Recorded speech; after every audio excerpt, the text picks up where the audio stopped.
Judith, thanks for joining us, first of all. Your bio states your title as Chief Inclusion Diversity Officer for SAP. Can you tell us briefly a bit about what it is you do? Yeah, I actually have a longer title. So my full title is I'm SVP, Head of People Sustainability and Chief Diversity and Inclusion Officer. And I have a very large, I shouldn't say very large. I have a reasonably large and somewhat diverse team. So I have the Global Health and Wellbeing team. And so we make sure that we have an organization that is able to run healthy. And so it's a lot of it's the non-benefits portions of health programs. So a lot of employee wellness programs in that part of my team. And then I also have the Global Diversity and Inclusion Office. And I spend a lot of my time, what I like to think about is expanding opportunity for individuals inside SAP and also in the ecosystem in which we work. And what that means is internally, I look at what are our demographics and make sure that we can benchmark not only who we have at SAP, but also how people are feeling in terms of inclusion about our culture and making sure that we have a culture that works for everyone and that allows everyone to succeed. I like to say it's really important that we create a culture that is fully inclusive so people can be their best self. Mm-hmm. It is also about thinking about the accessibility of our products and our technology and how can I influence our product teams to consider accessibility as they are continuing to develop and grow our products. How do we make sure that we're thinking about programs that expand access to SAP, like Autism at Work, which really focuses on bringing in individuals who are on the spectrum into SAP, making sure they have a process that allows them to show their skills, their abilities, their capabilities, and then we support them once they're on board. Wow. It is also about how do we think about solving inclusion challenges at scale. And one of the ways that we do that is to think about our technology. So we have an SAP IO accelerator, and we are focused on an initiative called the No Boundaries Initiative. And that's an initiative where we are going to accelerate or provide enrichment to 200 startups that are founded by women and people of color over the next 5 years. We're also going to invest 40% of the capital from the SAP IO venture fund in the startups of women and people of color, underrepresented folks. And we're doing that not solely from the idea that this is a good thing to do, but it's good for business because there's such an opportunity to invest in that space because women and female founders are not getting their share of the venture capital. So we are trying to say that there are great ideas that come from anywhere and how do we support them? And what's been really great is that we are the only B2B software company that has that type of accelerator. We're trying to encourage our partners and other organizations to do it. And through the accelerator, it's a lot of technology that's focused on inclusion. So there are some really interesting startups that the accelerator is supporting and that we have the opportunity to pilot at SAP so that when they go out and they leave our accelerator, they have been able to work with a customer the size of SAP. They have some validation that some of the theories or the ideas in their products are working. And I also think it's important that we think about, we work in an ecosystem. So if I can solve some of our inclusion challenges internally for SAP using software, then that's an opportunity to share that with our customers and our partners and have a ripple effect so that we are solving some of these inclusion challenges globally. So that's a little bit of the work that I and my team do. Wow, that's a little bit. It doesn't sound like a little bit. One of the things you mentioned, inclusion at scale, that kind of caught my ear there. When you're working with these startups, when you're working internally with SAP, what exactly does that mean, like inclusion at scale? So at SAP, we have over 95,000 employees. And so if I want to set up a program that is going to affect 100 employees, well, that's great for those 100 employees. And it might have a ripple effect for a couple hundred more. But I really need to think about what are the interventions that we can use that will allow us to make the culture more inclusive for all of our employees. And so solving inclusion challenges at scale is about not thinking about an individual program, but thinking about how do we change our overall behaviors? How do we change our concept of leadership? How do we change how we think about what management capabilities are so that we drive inclusion at scale. So one example, McKinsey has a report called Women at Work. And in the most recent report in 2018, what they found is that if we look at the gap for women progressing through a corporation, that the real big drop happens at that first promotion to management. And then it continues as it gets more senior, as we go more senior. And for women of color, it is magnified. So if we want to solve that challenge at scale, we have to think about, well, what do we do with that process to make it more inclusive, to make it so that women and men get that first promotion at the same rate, that women of color are being promoted at the same rates as everyone else. That's solving an inclusion challenge at scale. I see. Okay, I have so many questions, but I don't want the interview to go on for hours and hours. So you're just saying so many things, and I'm very curious. I mean, one of the things I know you worked at Google, and is this the first position at SAP like this? Or are you the first to hold this? Or are you like breaking ground in that regard, or did you inherit this position from a predecessor? I did inherit the position from a predecessor. So a lot of the foundational work to drive the inclusion conversation was already done when I got here, which really gives me a platform for which to level up, focus on outcomes, and really get to the root of some of the pervasive problems that all companies face when it comes to inclusion. Okay.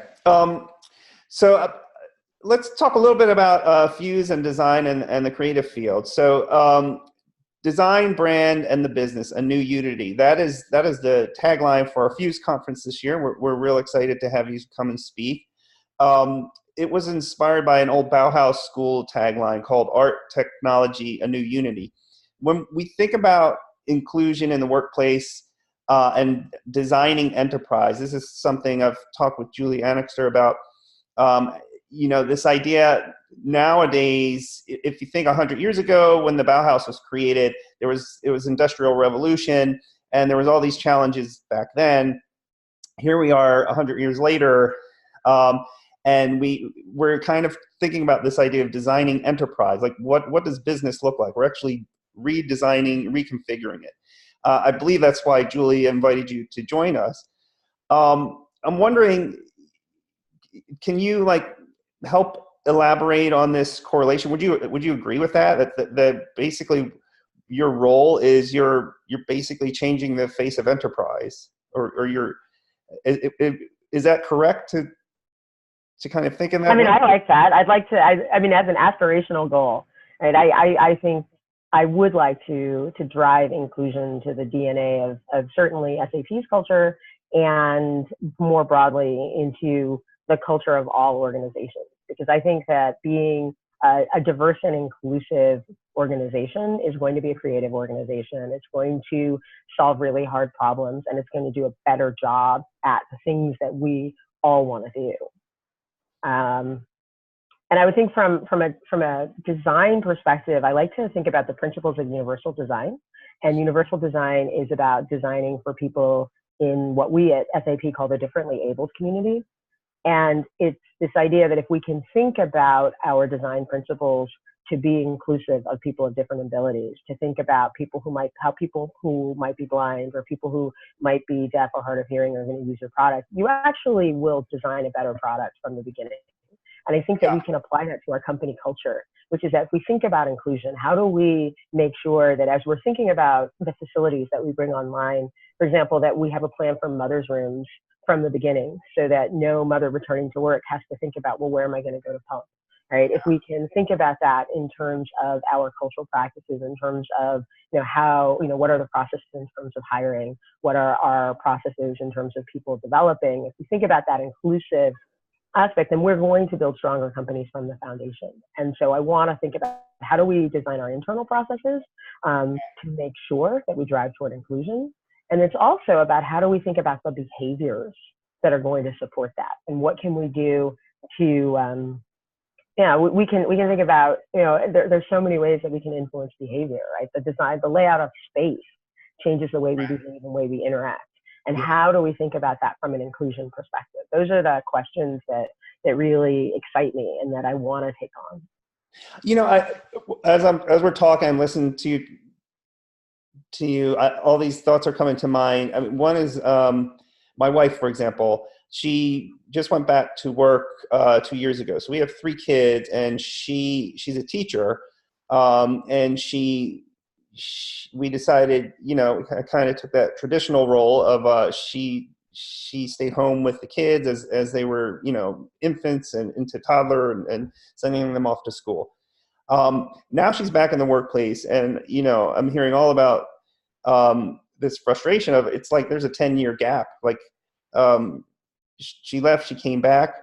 And I think, you know, for women in this situation, I'm curious, because I think if, even as a dad, like I was talking to Stephen Gates yesterday, and I had an interview with him. He doesn't have any children, and he's kind of, you know, I was kind of teasing him a bit about how he gets to kind of launch his career all over the planet, and he's flying everywhere. And you know, I have kids. I love being a dad. I come home, I'm with my kids, and you know, I was telling him I'm a little envious, but I think there's a difference there. You know, there's choices people make, and some people really, really devote themselves to their professional life. So I find that it's tough. You know, the modern woman today, you know, if she chooses to have a child and she chooses to, you know, be with that child, and then coming back into the workplace, I think there's kind of a disadvantage, because you just take that time off, or you know, you're just out. How do you, I mean, what's your take on that?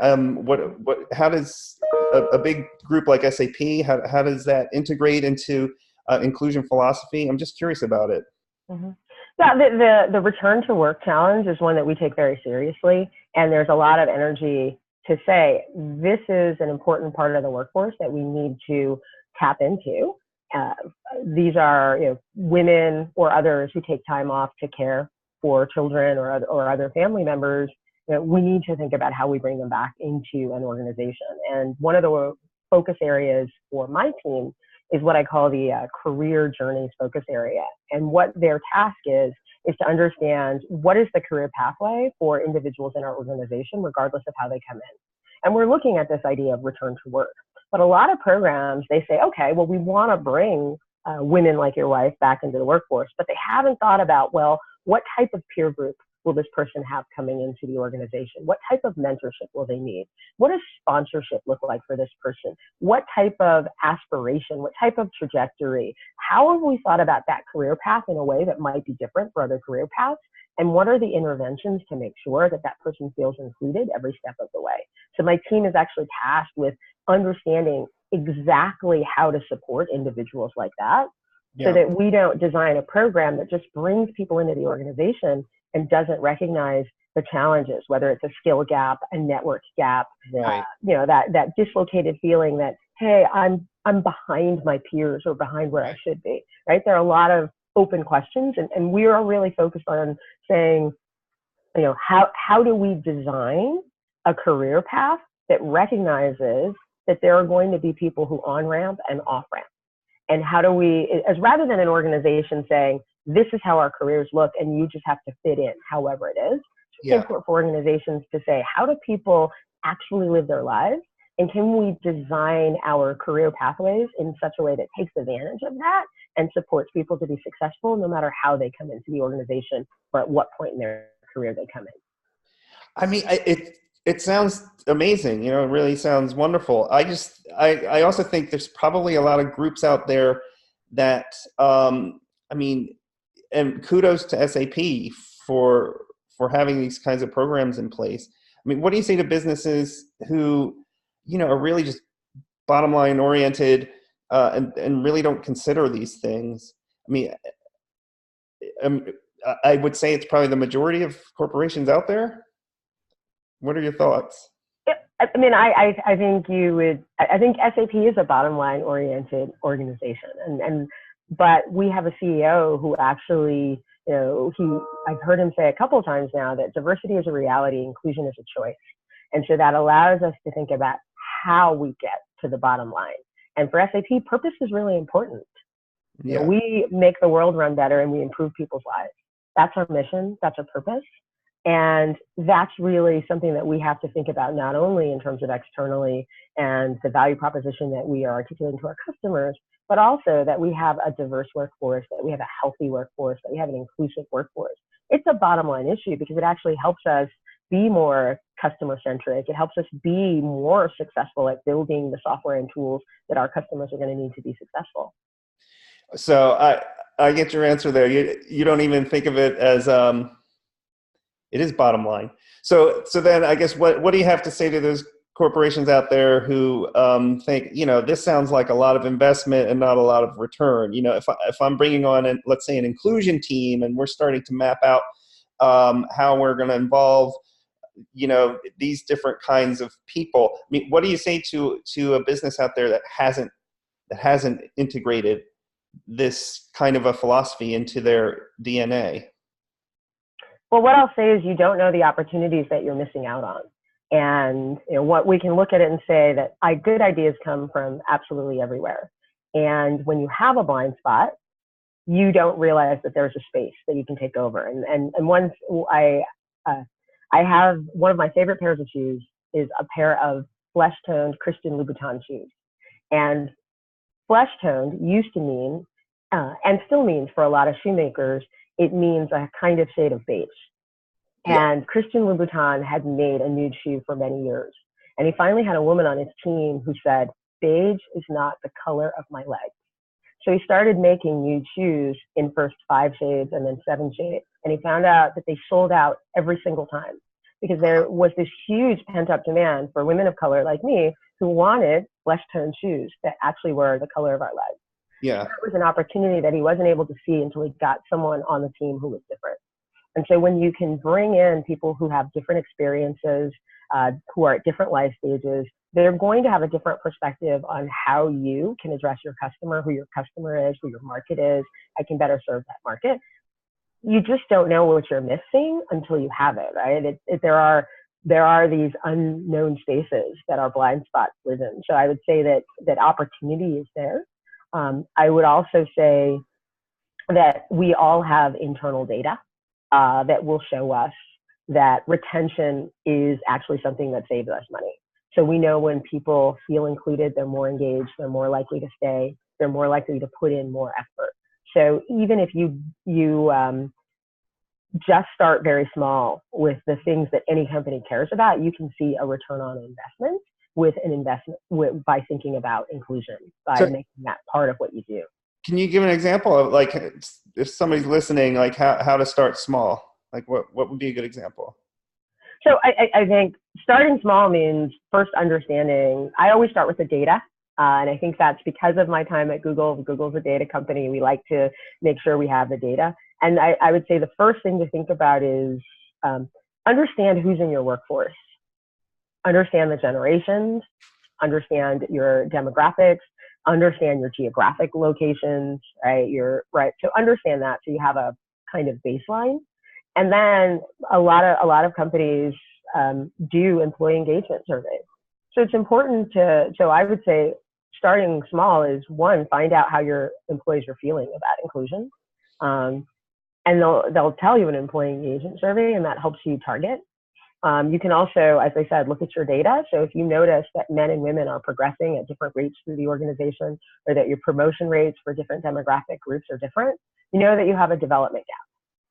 And so then you can think about something simple like pairing people across different experiences for mentorship, just to start having conversations. That's something that tends to be very, you can do it in a lightweight way because you want to expose some of the leaders who might have been promoting people who are like them to other types of talent, and to having those conversations in a very natural way.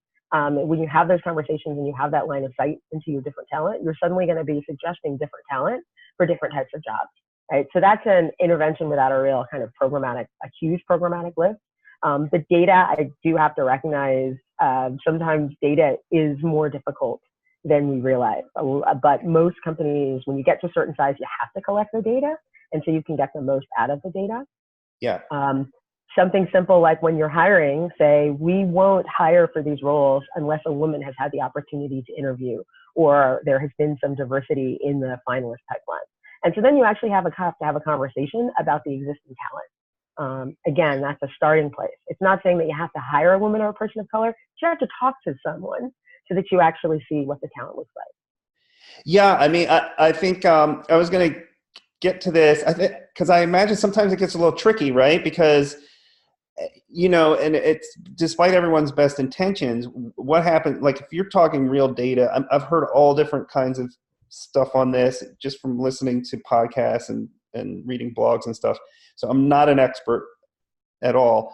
But what happens if you're working on an inclusion effort and you're kind of measuring people's performance and certain groups perform better than others? Yet you're trying to help one group, but maybe another group is showing a real dominance in this area, which benefits the business. Is this do you follow what I'm saying? Like what happens if you're trying to be inclusive and this one group, you know, the business wants this competitive advantage. This one group shows that, you know, maybe they don't perform as well as this other group. How do you overcome a challenge like that? That's a real gap there. How would you overcome that? So I've not seen data that actually shows that, and I generally have this perspective that intelligence is equally distributed across populations, but opportunity is not. So in any demographic group, you're going to see high performers and low performers, and that's actually going to correlate to the skills that they have. Yeah. And so you'll see that across any group. But there's a lot of data that says that women's performance, for example, gets talked about in a very different way than men's performance. When men get feedback, they get feedback on things they've actually done. Women actually get feedback on personality traits. And if you look at what gets people promoted, it's work that you've done. So if the quality of your performance feedback is of one type for another and a different type for another group, and the outcome makes it look like, oh, men are performing better, when you dig under that feedback, what you will often see is that there is a bias in the way that the different types of individuals are being evaluated. And so that's actually the problem more than a gap in ability between those two groups. So that's just one example of what the data shows. So yeah, that kind of bleeds into unconscious bias training and that kind of thing, which I read a little bit of. Again, I think you're the expert here. I'm not.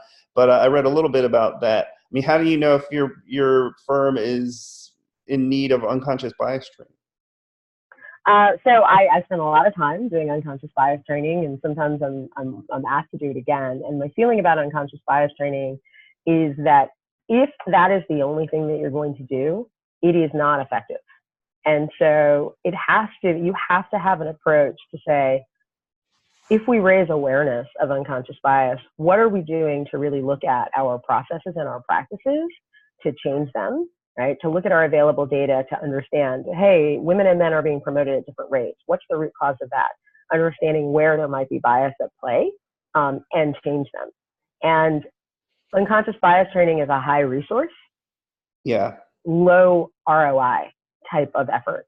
So what I would say is maybe you can invest that resource into something that actually will have a more tangible outcome on what you care about, which is, you know, increasing the inclusion of your organization. How do you know if you need unconscious bias training if it's an unconscious thing? Like I'm thinking my own perspective. Like I've been a manager for years now, and I'm thinking I've managed a diverse group of people. I'm in New York City. Men, women, different ethnicities, and you know, I'm thinking one case, this woman who worked with me for over 10 years, and I was really pushing for her to become a senior manager of the team. There's about 10 individuals I was managing, and she, you know, when you're talking about women being critiqued on personality, I mean, she was just very, very like sweet, nice person. So and we were dealing with tough internal clients. So there was this issue of assertiveness. So eventually, long story short, she actually took assertiveness training for women. She like found this. I mean, I didn't suggest it. She found this and came to me and said, "Can I take this?" I was like, "Absolutely." So I supported that. And I'm thinking the men I've managed, and maybe this is really a biased thing, but I don't have that specific problem. I have plenty of other problems, and this is my own personal experience. So how would I know if I'm biased, just my perception of folks versus, is there something to that sometimes men and women kind of behave differently? So there are a lot of things there to think about. So one, unconscious bias is something that is fundamental to the way that we process data. So there's a huge amount of data that comes to us at any possible moment, and the large majority of it is processed unconsciously through some shortcuts. And so you can rest assured that you, me, everyone has unconscious biases. Right. The question is, do your behaviors come out of those unconscious biases? There's some individuals that are aware of them, and so they try to be really thoughtful about the types of behaviors. Unconscious biases tend to be triggered in certain circumstances more than others. So when you're stressed, when you're rushed, when the stakes are very high, when you have limited information, those are the times when you are more likely to fall into a bias. So that's something to be aware of, right? I always tell people you have 30 more seconds than you think you do to make a decision, and sometimes that helps. Another way to mitigate bias is to, one, we all think about our decisions as individual decisions that have a lot of individual reasons about them. But if you were to look at your decisions over time and you were to aggregate them, you might see some patterns. And organizationally, that's really powerful because it allows us to see, right? Because in an organization the size of SAP, it's not my individual bias that matters as much as it is the aggregation of the biases of almost 100,000 individuals. That's when you have trends that will disadvantage some groups over other groups. And so you really do need to look at that aggregate data. You can aggregate your own data over time to say, is there a pattern here or not? But really, organizationally, we can leverage that type of data to say, look, we're seeing this pattern in the data. And there's some patterns that are indicators of bias because if it were a random system, right, completely random, there's almost a zero probability that you would get that outcome if there weren't some bias in the system. And then you can look at that and say, well, how do I make some changes? What I will say about women's preferences or women's behaviors or differences in male and female behavior, a lot of that has to do with social conditioning. And so there are prescriptive stereotypes, there are descriptive stereotypes. A descriptive stereotype can become a prescriptive stereotype. The problem with a prescriptive stereotype is that if you are someone that there's a prescriptive stereotype, that creates an expectation, a kind of cultural expectation for behavior for certain groups. If you behave outside of that, you actually are punished. And so, for example, you'll hear, oh, women don't negotiate, and that's why they don't get higher salaries. And that may be true, but women who do negotiate actually then become unlikable. And so they are penalized. They may get a higher salary initially, but they may be penalized later in their career in terms of how people work with them. So the strategy for women to get around that might be to conform to that prescriptive stereotype because it's advantageous, right? That's a behavior. It's not something that's fundamental to a difference between different groups in that way. I'm fascinated by this stuff, and all this stuff's unraveling. This situation, like I just remember talking with this woman, and I challenged her. I was like, we've known each other for a very long time. We worked with each other, and we're designers. I was like, I know I've done work that you think could be better, but she would never tell me. And so, like, I remember she gave me this reaction, this piece of work I put in front of her. And I was like that piece, tell me what you really think of that piece. And she has such a rough time telling me. Now, I don't know. I mean, I think this could happen to a male, for sure.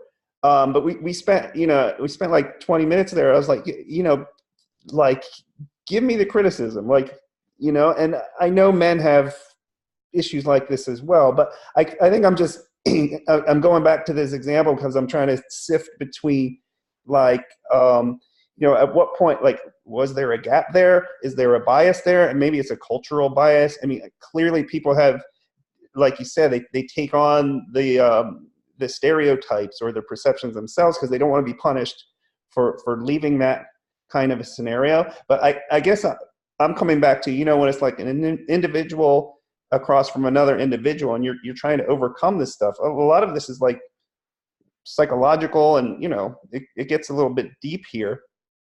I don't know, what's your take on this example I'm coming back to?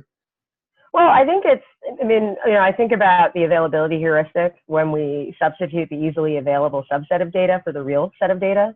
So this is a particular example of an individual. And certainly there are individuals who, whether they're male or female, have challenges when it comes to being assertive or challenging authority. But I don't think that necessarily lies. I don't know that this is a gender issue, right? I think you have a flawed data set. And if we were to look at a broader data set, you would find that there are plenty of women that would have no problem giving you very direct, very clear feedback. Oh yeah, I've run into plenty of those women, so definitely. So I think that the way to contextualize this is to say, this is an individual who had this particular set of challenges. Is that connected to her gender or not? I would say, there certainly might be a gender component, but that doesn't actually seem to be the fundamental issue here. It seems to be a set of personal characteristics. Yeah. And, thinking culturally, I've worked in a female-dominated business for a very long time, and it was very female. So I know that's kind of unusual. But all right, so I'll leave that behind us, and we'll get on to some more questions here. So, one of the important components to Fuse this year is that, we want to leave behind a legacy for the newer, from the older generation of design folks to newer up-and-coming designers. One of the groups we're working with is Project Osmosis, which is in Chicago. I just spoke with Verna Lockhart last week about Project Osmosis. And while it is inclusive of all demographics, there is clearly a focus on, minority kids in Chicago. So it has the project has a kind of a look to it. As a minority yourself, working in a Fortune Top 50 company like SAP, do you have any suggestions or advice for some of these young folks who, might not have the immediate advantages that some of us have had, like schooling and financing and this kind of a thing? Some of these folks who are young, they're thinking about getting into design, and what are your thoughts there? So I believe firmly in education, and not necessarily in a formal sense. And I think it's important first to learn as much as possible. And one of the best ways to do that is to find a mentor who will take an interest in you and who you can ask the questions and get the answers to things that you don't know. And so I would say look for mentors. It doesn't have to be one person. And think about what your gaps are, right? What do I need to learn?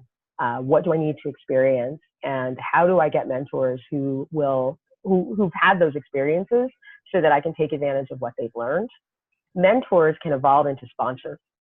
And mentorship is what happens when you're in the room, that advice, that counsel, that helping you solve your problems with your career. But sponsorship happens when you are not in the room. That's the individual who's willing to stake their own reputation on your performance. And so you can cultivate some of those mentors into sponsors, and they will help you find those opportunities that can really accelerate your career. Interesting. I've never heard of it put that way, mentorship into sponsorship. And so basically what you just broke down there is you don't need to be going to, if you don't have the funding or the background to be going to the best schools in the world or whatever, that this is kind of a path to follow. I mean, I know you can go to the library and there's so many books in a library and it's free. You can educate yourself, which is, so we still live in a country where that's available. Plus, obviously, Google. All right, cool. So last question for you. many designers look at design as, or design thinking, creative thinking as problem solving. So when we're working towards inclusion and diversity within a corporation, I imagine there could be, unexpected controversy despite best intentions. Or, one of the things I was thinking, like, can you ever push inclusion too far? Is it ever, we're probably not there at this point, but could it kind of, the pendulum swing and it get out of hand? Or is that just kind of the wrong type of thinking about it? Well, I certainly, I mean, my perspective is that inclusion makes culture better for everyone. And ultimately, what we're trying to do is to unlock the potential of everyone that we have in our organization. And if you create an environment that's more inclusive, you're making it so that people feel psychologically safe to show up as who they are. There's a law professor at NYU. His name is Kenji Yoshino, and he talks about covering.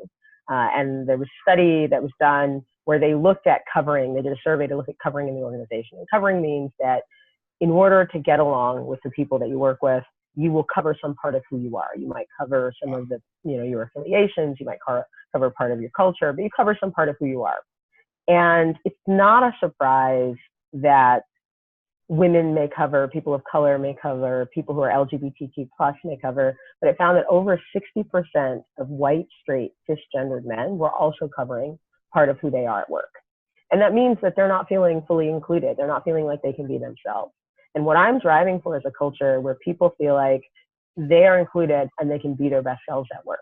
And I don't know how you push that too far. Right. No, I mean, honestly, having had this discussion with you, it's kind of opened my mind a bit, because I didn't know. I mean, frankly, I'm just not familiar with your line of work. I haven't run into it very much, so I probably had some bias coming into the discussion with you. But I see what you mean. Yeah, it's more about pushing towards improvement. I mean, put simply, would you agree? Yeah, absolutely. And certainly we will look at, right, the way I think about diversity is like you want to take advantage of as many backgrounds, as many sets of experience as you can. And so whatever you don't have is what you want more of. So I think about my team. I had a conversation with my HR business partner, and we were talking about how the team could evolve and grow over the next, number of months or years.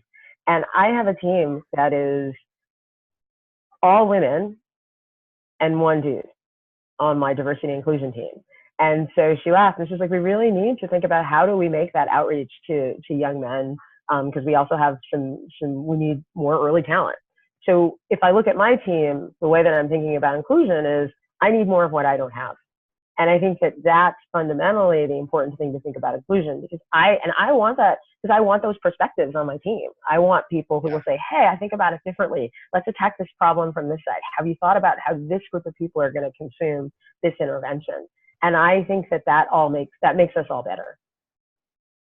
Okay. Judith Williams, thanks so much for your time. Really appreciate talking to you.